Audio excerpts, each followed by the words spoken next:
Yeni Gəncə Tibb Mərkəzində baş verən dava ilə bağlı məhkəmə araşdırması yekunlaşıb. Ajansımız xəbər verir ki, hadisə laborator analizlərin verilməsi zamanı narazılıq səbəbindən yaşanıb.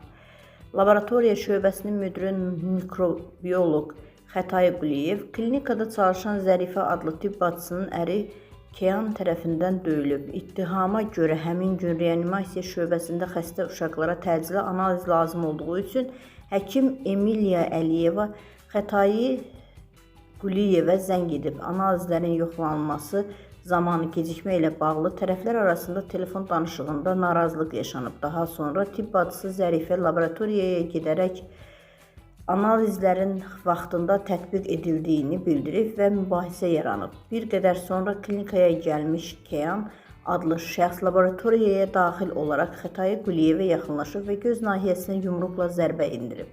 Həkim yıxılıb və həmin an Kəyan onun başına yumruq vurmağa davam edib. Zərər çəkmiş həkim şikayətçi olduğunu və təqsirləndirilən şəxslə barışmadığını bildirib. Kəyan ifadəsində həyat yoldaşına yemək gətirdiyini, telefon danışığında onun narahat olduğunu hiss etdiyini, dəhlizdə həkimlə aralarında mübahisə yarandığını və sonradan davaya çevrildiyini deyib.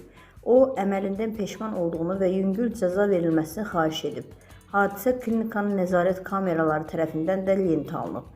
Məhkəmənin hökmü ilə Kəyana 9 ay müddətinə azadlıqdan məhdudlaşdırılması cəzası verilib.